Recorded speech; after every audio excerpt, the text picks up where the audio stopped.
So I'm working up a 3-yard quilt using their big block book. It is so fun. And when I saw the book at a local shop, I also saw a panel. This panel though, the squares were smaller than the pattern I wanted to do, which is elegance. But there was also more panel blocks than what was used here as fabric 1. So I am modifying it.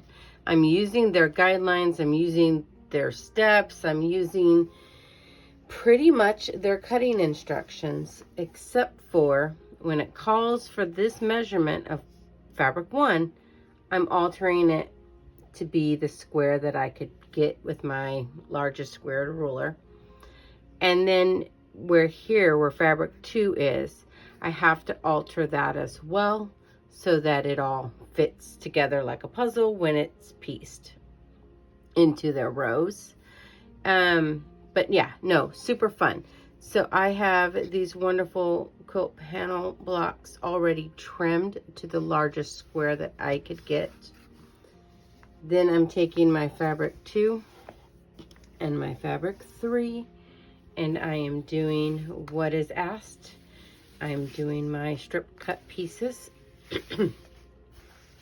And then I'm building them into my strip sets as needed.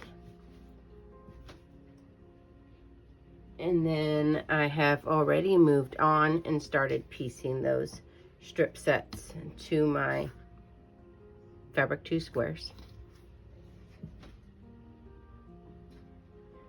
So while I'm adding on the sides to a unit, I do follow their directions. They don't have us cut these to a specific size. They have us chain piece them. And so you're taking this unit and then you're taking a long strip and you're just sewing it on, adding the next one, sewing it on, and so you end up with this chain like this. So all you have to do is come in here, find that separating spot, slice it through, and now you have your units. What I found really neat, reading this pattern and making the modifications,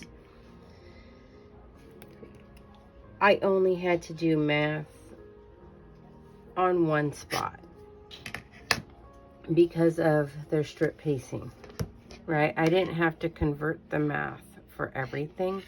I only had to alter this math here, right? My starting square, and then this very first unit, because they're going to tell you to cut that strip unit to XYZ.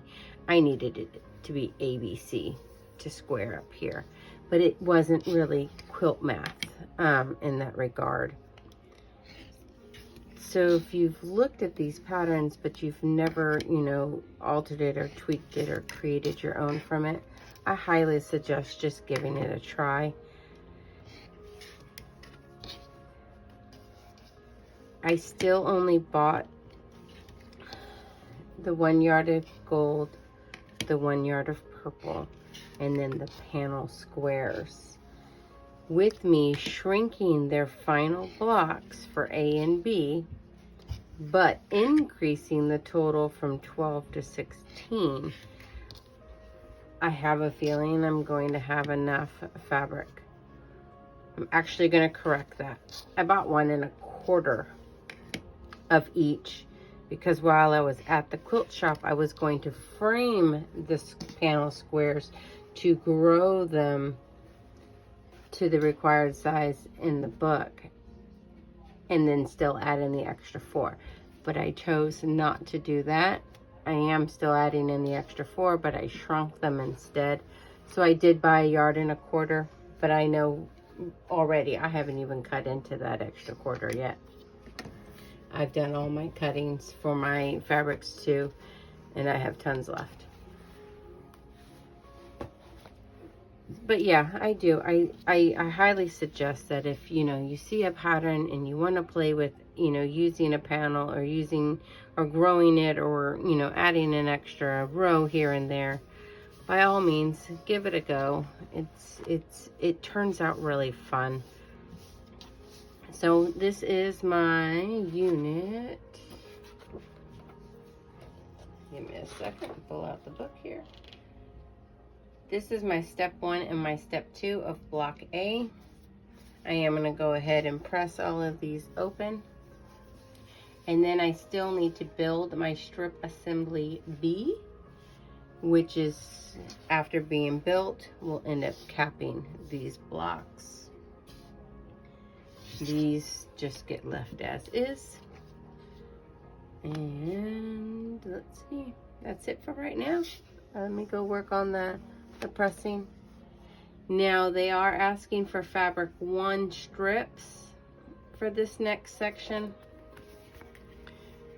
which is where you see the little fabrics in these little corners. Obviously, I'm working with panel squares, so I can't have that fabric strip. But my panel came with these guys at the top and the bottom of the panel. So I'm taking it as it's meant to be, that these be used in that strip set. And so I'm going to, don't mind the hot mess here. I feel very unawake today. My strip unit is going to be my fabric 2.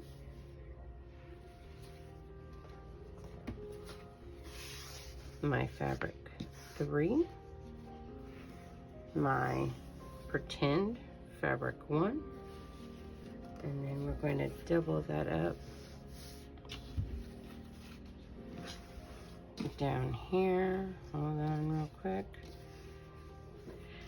I am going to be mindful. Well, maybe it doesn't matter. See how that has the red here and then that has the purple there? I will probably keep that the same. So that is going to be my strip set, strip assembly B for my unit Bs. Or however that's titled. Strip assembly B, unit B, which will then get sewn, sliced and diced, and then put on to my unit A to create a finished block A. So I was redoing my math and I got a little gung-ho thinking I could do 12 conversion into 16. I was wrong. I can only add 15 in. 1, 2, 3, 4, 5, 6, 7, 8, 9, 10, 11, 12, 13, 14, 15. So I am going to have 1 extra of these, which is great because originally to do these strip sets, it wanted with the fabric, and these little guys that came off the panel were only 36 inches long. I cannot get all of my little corner pieces out of this. So I'm going to break down one of these panels, squares, into this cut, and I'm going to keep it going so that I can get all of them. I really, depending on which one I pick, I really don't think it's even going to be noticeable once it's in the quilt. I'll find the one that's most, you know, busy. So I am ready. We have our block assembly piece here. And then we're gonna kind of look at this picture as we go along. So then we have this guy.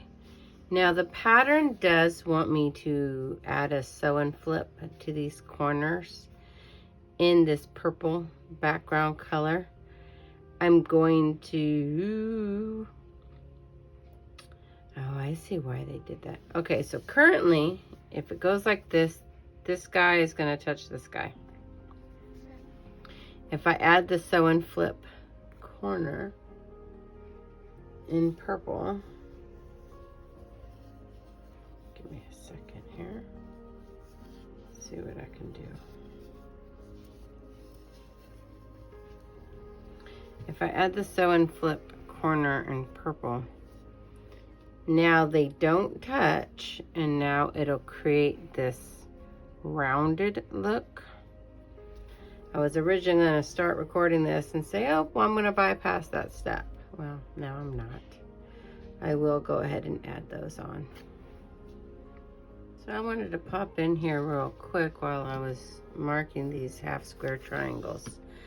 I have a white marking pen, Fine by Clover. It's really, really neat. So I take my sandpaper and I take my little squares. At first, I don't see the line. I will be honest, it kind of tricked me the first couple times I used it. And then I realized what happened was after air got to it, kind of like a Polaroid, the image came forward. So it gives me this white chalk line. And as you can see, it gets brighter and brighter as it sits out in the air. So I use some sandpaper. I use Creative Grids, non-slip. It's like a 1/4 inch something or other. And then I use my white marking pen from Clover. So I did all my snowballed corners.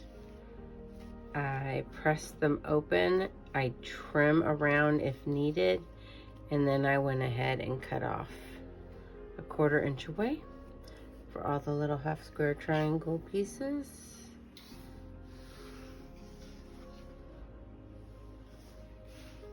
So now I will take this block unit and this block unit, just like it's pictured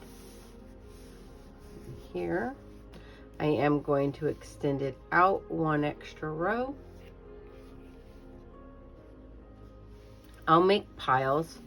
So see how they're paired each time, no matter what? So I'm going to go ahead and pair that up. I just need to be mindful to leave this last block on each row unpaired. So for example, this is going to be, I'm going to call that the square, I guess. I wouldn't say it's the panel block. The square block, the square block, and the square block. So 3 of those, a panel block, a panel block, and a panel block. So I'm going to leave 3 of each out of my piles. And then I'll go ahead and just sew these up as paired units. And then no matter what, you can flip it to the next row because they're exactly the same. And here's the final piece. It's 35.5 by 47.5, much smaller than the original. And that is because I shrunk down those panel squares to fit what I had. Thanks so much for watching. I hope you follow along. A like, a comment, subscribe, and a share is always appreciated.